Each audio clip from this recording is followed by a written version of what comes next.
From downtown Detroit, Local 4 News at 5 starts now. Out of control. A driver goes slamming into a Canton restaurant, and the owners say it's not the first time it's happened, not even the second. And a murder mystery in northwest Detroit. A woman shot and stabbed to death. Was her killer also her stalker? But we begin at 5 with Hurricane Irma marching north and leaving this wide swath of destruction in its wake. Irma is now a tropical storm, but make no mistake, still a very violent and dangerous system. And it is. Let's get you caught up with the latest right now. One key area of concern today is Jacksonville, where storm surge has led to record flooding. The sheriff's office there has gone so far as to ask people to put white flags outside their homes to signal for help. Let's look at live pictures now. We move north to Myrtle Beach, South Carolina, where flood warnings are in place. People, we're told, are finding fish in the streets. Let's kick things off here at 5 with Ben. Ben? Yeah, Irma has no longer a hurricane, but it is still causing significant problems. Look at the last 36 hours as this storm comes on shore, starts to make its turn, and even though it loses the center, the identifiable center, it is still spreading all kinds of moisture up the Carolina coast, parts of Georgia, and of course plenty of rainfall to go along with it in northern parts of Georgia near Atlanta as well. The latest stats on Irma have still a tropical storm, sustained winds now down to 50 miles an hour, and that is the center of it. It is going to continue on a northwest trek as we get through the next 48 hours or so. By Tuesday, this thing is going to park itself in Tennessee and then start making a curve back to the north and northwest. So by Wednesday, we're going to see some effects from Irma here, and we'll talk more about that coming up in a few minutes. But the effects of Irma down south are still being compounded. NBC's Jay Gray is live in Naples with what that storm has done so far. Jay? Hey there, good evening. There is damage everywhere here in Naples and across the state of Florida right now. This tree, it was uprooted and pushed on top of this house. And as you look across this city, there are trees and power lines down everywhere. It's tough right now to find anyone in Florida who wasn't affected by this storm. As the storm continues to push across the southeast right now, the sounds of wind and rain have been replaced in Florida by saws and stacked debris. A day after Irma, the Sunshine State is reeling. We've got down power lines all across the state. We've got roads that are impassable still across the state. The first hit, and one of the most severe, was in the Keys. The storm chewing up and spitting out everything in its path. Moving on to the peninsula, Miami was overwhelmed. I don't know what I'm gonna do with my kids. I lost everything, my stuff. So much has been lost by so many across the entire state. Some areas taken by the wind. Watching it all blow away, piece by piece. Others swallowed by the water. I was woken up at 2 a.m. by the flash flood warning. And today in Jacksonville, the water is still rising. This is potentially a week-long event with water and the tides coming and going.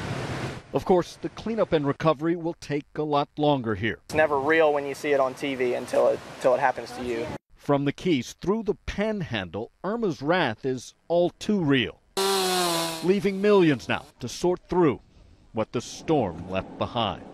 Now, what most here will tell you is that even though the recovery will be long and very difficult, they're thankful because no one in this city was seriously injured or killed during the storm. Jay Gray, NBC News, Naples. All right, Jay, and stories are starting to emerge from Florida of what it was like to be there as a storm came barreling through. Our Paula Tutman caught up with some Michiganders who got caught right in the middle of it all.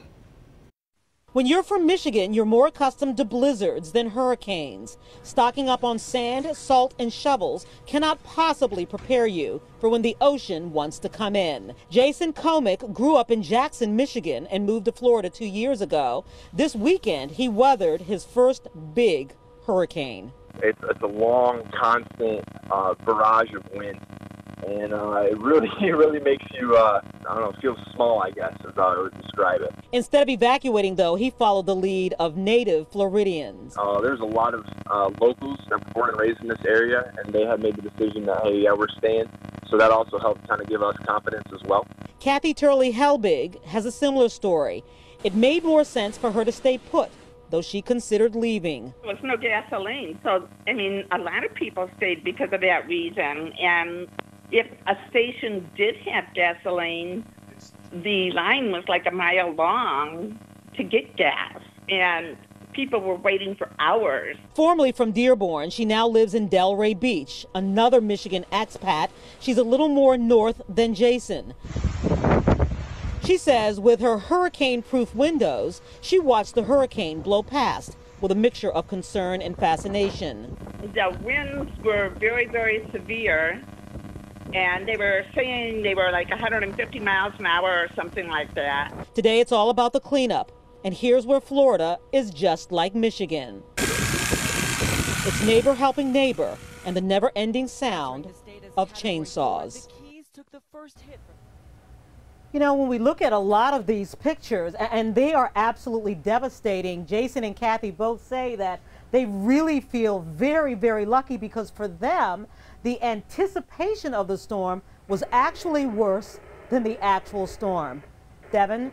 Well, Paula, did their houses sustain any damage, or do they even know yet? Oh, yeah, they know. They're out and about. The sun was actually shining today. It is the sunshine state again today. You know what? They had minimal damage, but there was some damage. But just like Michigan, they've got great neighbors who are helping them. Which is great. All right, Paula. Our coverage of the storm continues on clickondetroit.com, where you can find a live stream of the coverage from our sister station in Orlando, WKMG. You'll recognize our former meteorologist, Tom Sorrells, who holds forth there now. You can find the link at the top of the homepage. Local 4, Click on Detroit, Art Van Furniture and the American Red Cross of Michigan joining forces to help the hurricane victims. We're hosting the telethon Help for Hurricane Relief tomorrow from 6 a.m. until 8 p.m. Money collected will be donated to the American Red Cross relief efforts for hurricane devastation in Texas as well as in Florida. The money's going to provide shelter, food, emotional support, all other assistance as well to those affected by the disasters. So we urge you to tune in to Local 4 all day tomorrow for the Help for Hurricane Relief telethon. Okay, right now we want to get you caught up on some breaking news that's happening in Royal Oak. The Starbucks on Main at 3rd has been evacuated because of a carbon monoxide leak. We do know several people reported feeling sick. You can see the fire truck on the scene. There are people standing around there. We'll update you as we learn more information.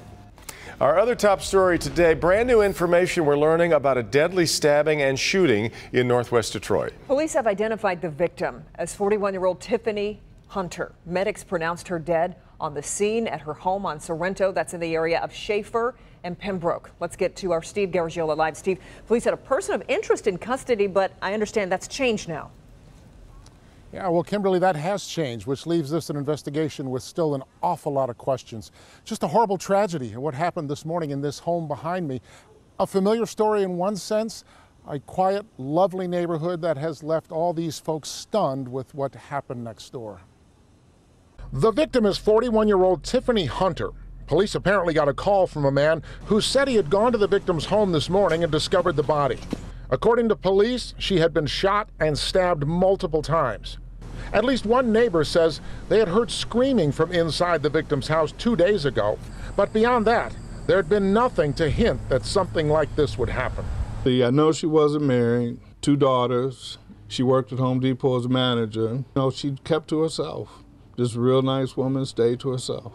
Police briefly took a man into custody this morning, described as an ex-boyfriend, who police called a person of interest. He was interviewed and has been released. The victim had apparently told friends that she feared the man.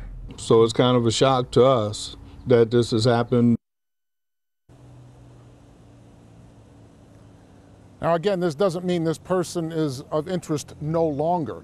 They released that person, so this investigation is still in the early stages. Police not giving us much more in the way of details. Kimberly, Devin, back to you. So I guess that means they don't have a motive either if they're not giving too many details, Steve.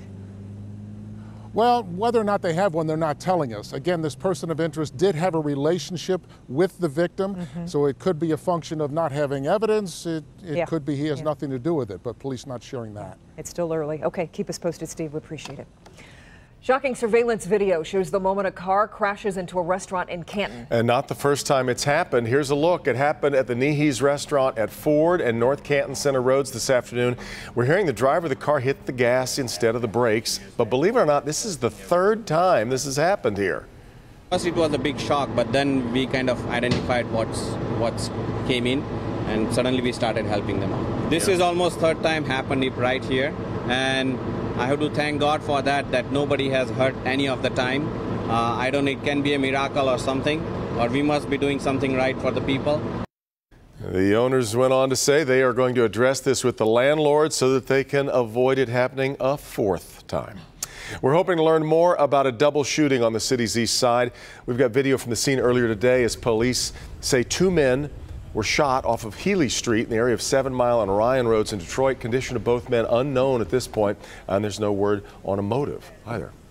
Not many political experts saw this one coming. Michigan Congressman Dave Trott says he is not going to seek re-election next year. A Republican in his second term representing the 11th district released a statement saying, "This was not an easy decision, but after careful consideration, I have decided that the best course for me is to spend more time with my family and return to the private sector." Political insiders expect a wide open race to succeed Trott in Congress. Yeah, a seat they weren't expecting to be open. Yeah. Getting our first look at the man who police say led them on a wild chase through Detroit. New here at 5, the laundry list of charges he's facing, and some of them are because of what police found in the car.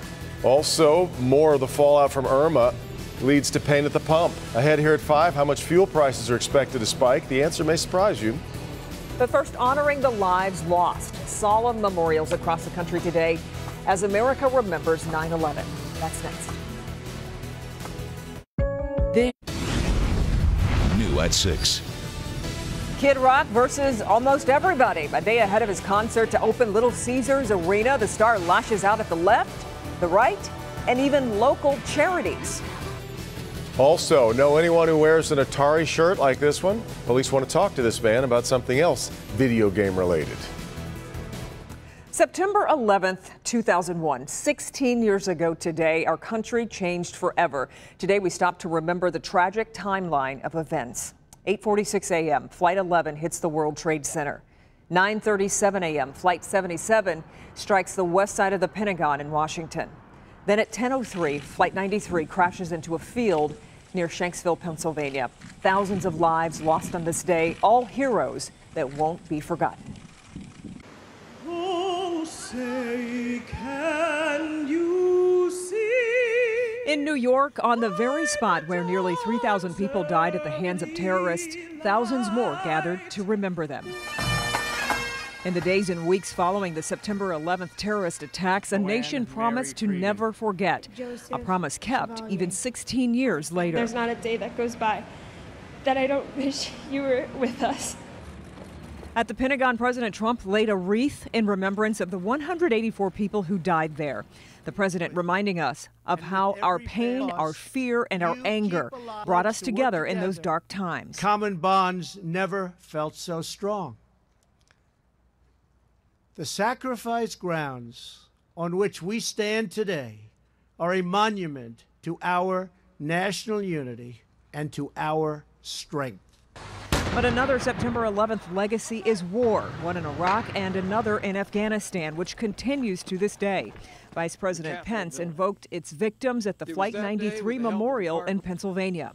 We will always cherish the memory of the nearly 7,000 Americans who have given their lives on the field of battle. 16 years later, the deep wounds still remain.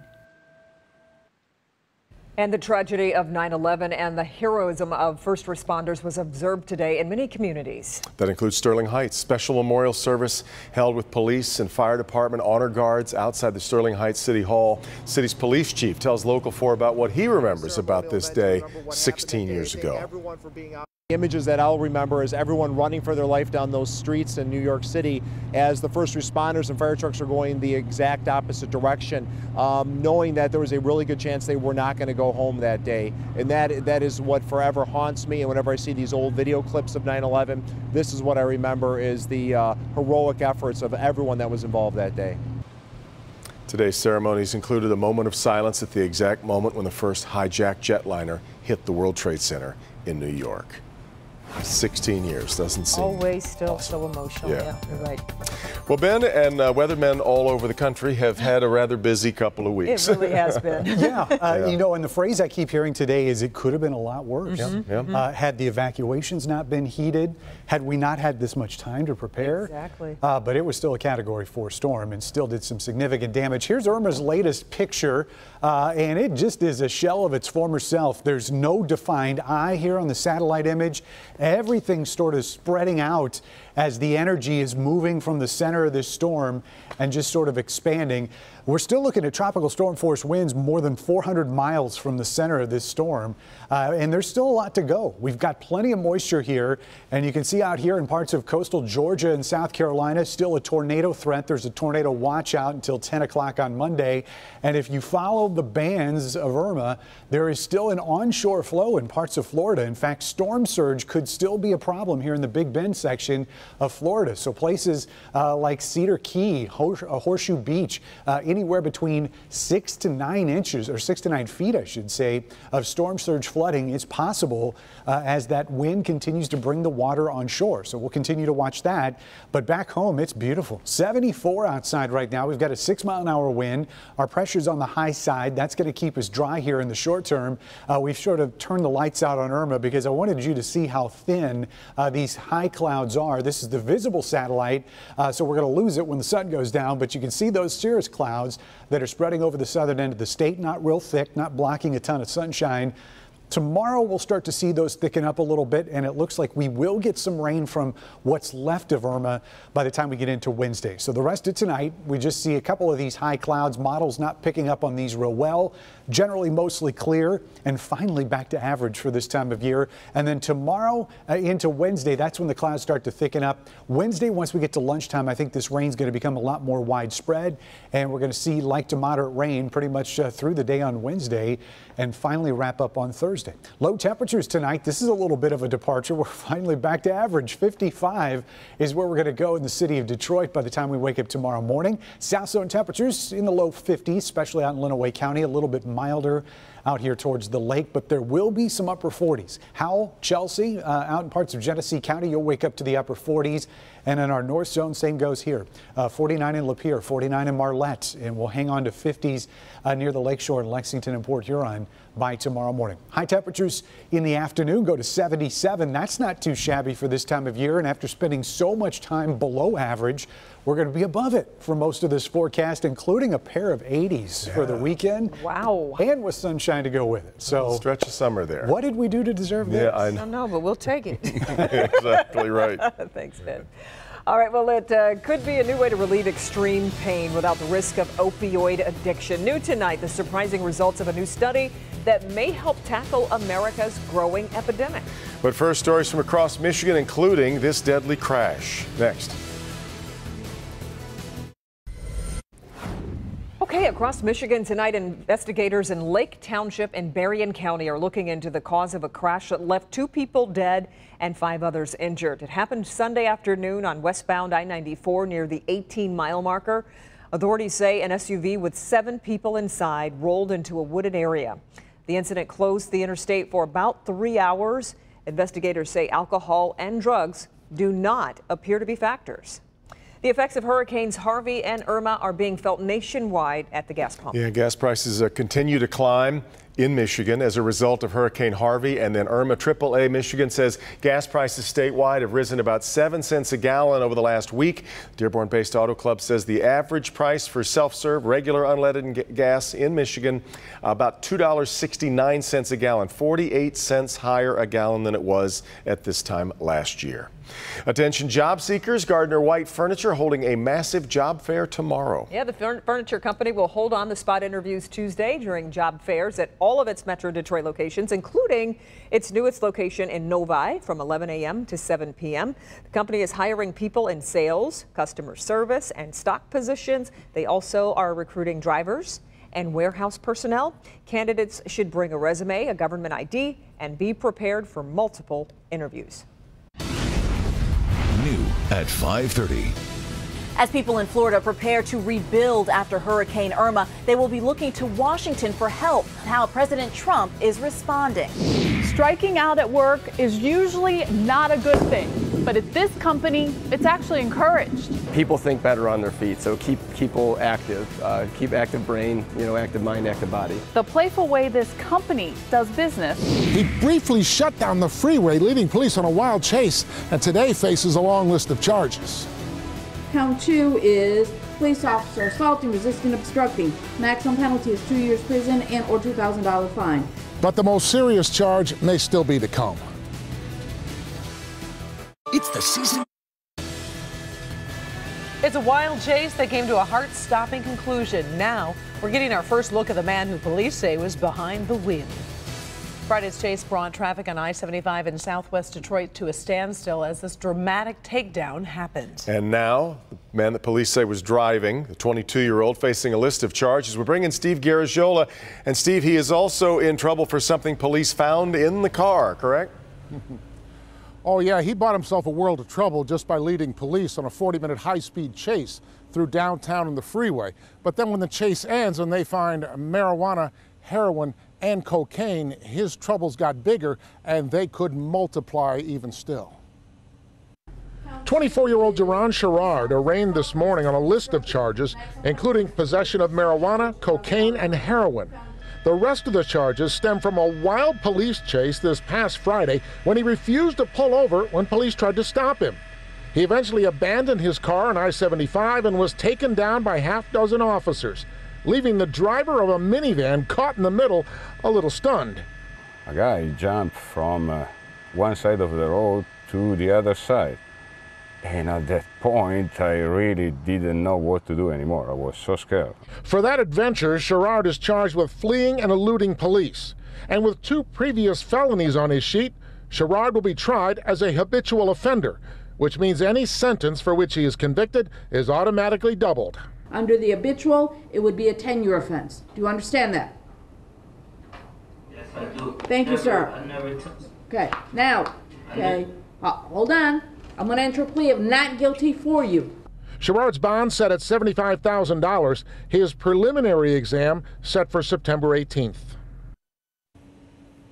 So he sits in jail tonight. The maximum possible jail time on those 5 charges would be 16 years. But again, because he's a habitual offender with 2 felonies, those could all double if he's convicted, which would give him over 30 years of prison time. So he's facing a lot of trouble. Back to you. In fact, Steve, I guess the most serious charges might still be yet to come. Well, Nat, you're right. That's a whole separate case because he was involved. Police believe he was involved in a shooting on Thursday, shooting a woman. That woman has died, so he could still face murder charges, which, of course, that would be a whole lot more serious. Certainly would, yeah. All right, Steve. Karen? In the weather pod here with Ben, and we're taking a look at the latest with Irma, and lots of people wondering, the numbers now. We're getting those final numbers for wind and rain, and taking a look at the damage. And to quote Lovie Smith, it was who we thought they were. I mean, this storm really was exactly as advertised as far as the wind and rain go. It may not have been in the places that you thought it would be, but this is some of the peak wind gusts that we picked up. Of course, 2 of the landfalls that this storm made, one in the Keys and then again here near Marco Island. That's where we saw some of the biggest winds. No surprise there. Big Pine Key, 120-mile-per-hour gusts. Marco Island, top gust of 130, and Naples, 142. Now, the caveat there is a lot of these stations were knocked out at some point during the storm, so those wind speeds may have actually been higher than that at some point. You get over here, though, on the east side of the state, and Miami saw a gust of almost 100 miles an hour, and that storm was nowhere near, at least the core of it, was over here on the west side of the state. Cape Canaveral, 86 for the gust there, and Jacksonville with a gust of 86. Now you start looking at rainfall, and remember where that system actually moved in, where the core of Irma was. Those rainfall totals are not the highest here in the Keys and up towards Naples. We're seeing rainfall totals of anywhere between 9 and 10 inches there, and they're much lower here in Miami, around 3 inches. And then you start working up the east side of the state, and that's where these numbers really really start to spike. 15.8, almost 16 inches around Fort Pierce, and then up to northern Georgia. Some high totals there, 11, 12 inches estimated rainfall, and of course it is still raining over this part of the South. More on this and Jose. We're not done with that storm yet. That's all in a few minutes. Devin? All right, Ben. As people in Florida prepare to return to their homes and survey the damage, many will be looking for help from the federal government. But with FEMA's disaster relief fund nearly out of money, it is up to President Trump and Congress to authorize more funds. Blaine Alexander at the White House tonight with how the president is responding. Blaine. Well, Devin, President Trump has been watching both storms very closely. He got another briefing on Irma this morning, and following Harvey, he visited both Texas and Louisiana. So now comes the major task of authorizing federal funds for what's shaping up to be the costliest hurricane season in history. As Irma barrels northward, people in Florida are now assessing the damage. The Gulf still drying out and picking up after Harvey. Now, the federal government is bracing for a financial hit. We're marshaling the full resources of the federal government to help our fellow Americans in harm's way. The forecast, a projected $290 billion impact on the U.S. economy. On Capitol Hill, it's round two. Lawmakers now tasked with passing another relief bill. Amendment is agreed to. After last week's $15 billion package, one created by an unlikely alliance, President Trump siding with Democrats to finalize the deal. Oh, that was just a down payment to keep the disaster relief fund afloat. It's an enormous financial strain. Florida Senator Bill Nelson stressing the urgency this morning on Today. The $15 billion that we passed last week up in the Congress, it's going to be gone in just a few weeks. The test for FEMA going beyond just money to access, now trying to find ways back into Florida to send help. The roadway system has debris all over it, and in some cases, some of the bridge structures may not be safe to cross. A pair of devastating storms in the South now making an impact in Washington. And President Trump says he plans to pay a visit to Florida in the coming days. At the White House, Blaine Alexander, Local 4. And while Washington works to sort out the funding for the victims of Irma and Harvey, this is clear, they need help, and they need it now. And that's why Local 4 is preparing for a special event tomorrow to get the resources they really need. Consumer investigator Hank Winchester has a preview. Right now, we're getting everything in place for our Help for Hurricane Relief Telethon that begins early Tuesday morning. The need is obviously great, and as you will see, there are a few different ways in which you can make that donation. We've seen the devastating video and images, people just struggling in Texas and now Florida. Lives lost, thousands of homes leveled. It is clear we'll be dealing with the effects of Harvey and Irma for years to come. The water line was somewhere right in here. You can see all the mold growing. We witnessed the heartbreak in Houston, and now we're seeing the damage in Miami, Tampa, and Jacksonville. That's why Local 4 and the Red Cross are teaming up to take your donations for hurricane relief. Tuesday, beginning at 6 a.m., our phone bank will be open. You can call 855-WDIV-HELP. That's 855-934-8435. You can also donate at clickondetroit.com. And knowing that your donation is going to a trusted organization like the Red Cross is key, because more than 90% of the money raised goes directly to victims affected. Sending a stuffed animal may not be the best resource. Sending clothing to a recipient that doesn't know how to process clothing is also not a good idea. Money is generally the best way at this point to go with long-standing charities that do disaster recovery than sending goods or services at this point. So tomorrow morning, beginning at 6 a.m., we'll have volunteers here answering the phones, volunteers from the Red Cross, from Art Van, some local celebrities, and familiar faces you see here on Local 4. Again, you can start making those calls tomorrow morning at 6 a.m. We'll accept the donations throughout the day. All the money raised here in Metro Detroit going to those who need it the most in Texas and in Florida. I'm Hank Winchester. Back to you. To be a busy day. Thank you so much, Hank. And as you said, Phone Bank opens tomorrow at 6 a.m. Hank will be providing live updates throughout the day from the Phone Bank, and I'll be answering phone calls along with Devin tomorrow and Kimberly and a whole bunch of Local 4 staff. Yep. So we definitely look forward to talking with you when you give a phone call in. Yep. Well, North Korea doubles down, continuing to warn the United States that it will feel the greatest pain if it goes ahead with a new round of sanctions against their nuclear program. United Nations Security Council is expected to vote on a new resolution still sometime today to tighten sanctions on North Korea. The harsher sanctions come after Pyongyang conducted its 6th and most powerful nuclear test early last week. A fraternity house at Penn State University where a pledged student was fatally injured has reopened for limited use. The Beta Theta Phi house opened late Friday for Penn State's football game. Alumni of the organization are invited to stay at the house during home football games. The house was closed after sophomore Tim Piazza died earlier this year due to a hazing ritual. The fraternity is still banned. However, the university says it has no supervision over the privately owned building. I think you know by now, we have been taking an in-depth look at our nation's opioid epidemic. And one of the lingering questions, how can doctors treat serious pain without putting patients at risk for becoming addicted to opioids?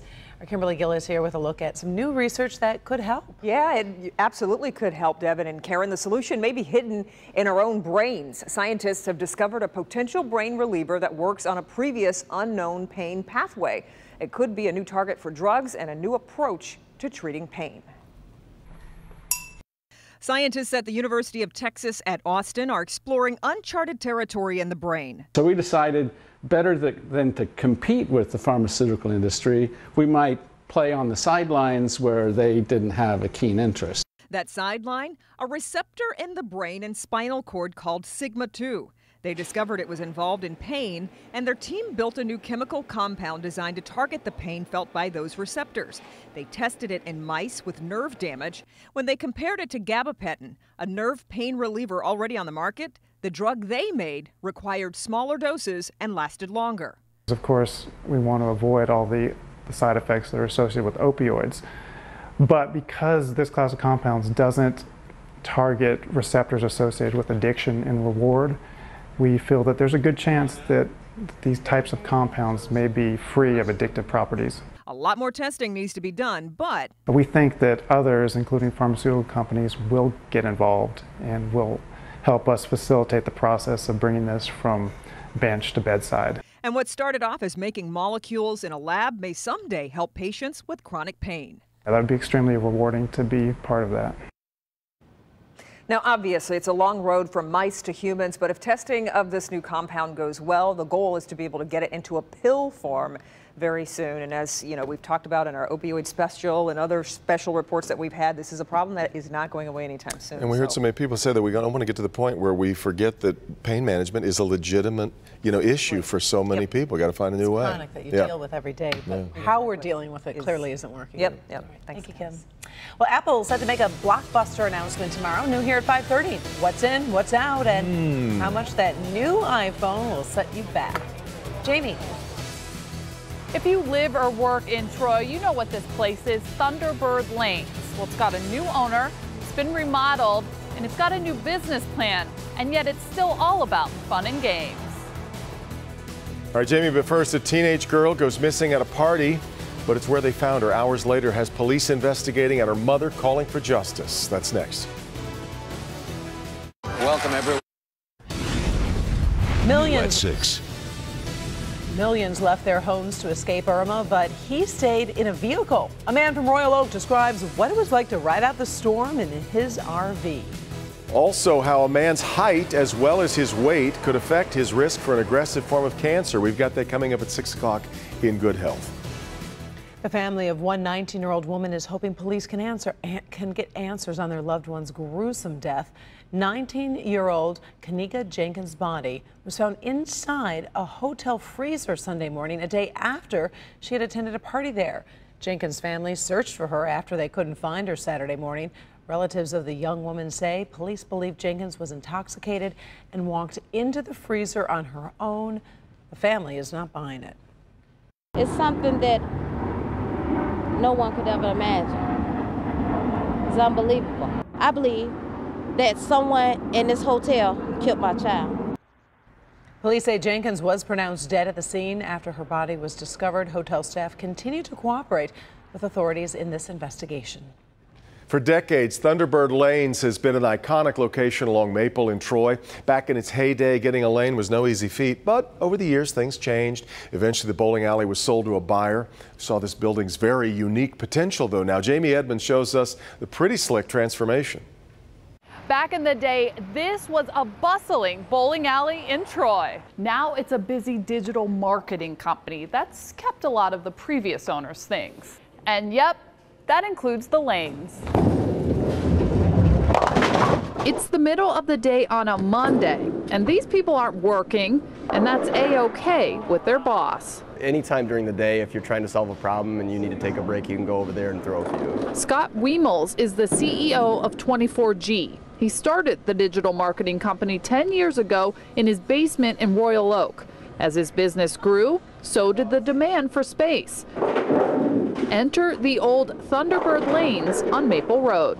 We wanted something that had a bit of a soul and something that had a bit of an edge that embraced the culture of our company. So I sent a note to my business partner and said, hey, just have an imagination. After 19 months of renovation, this is the result. State-of-the-art workspaces and cool common areas, all designed with the past in mind. In fact, they kept 10 of the bowling lanes for their 65 employees to use whenever the mood strikes them. Add to that catered lunches daily, a friendly Fido, and you have a playful work environment. There's really no slackers, you know. Everybody enjoys the benefits of working here, but they still work hard. Sounds like they struck just the right balance between work and play. In Troy, Jamie Edmonds, Local 4.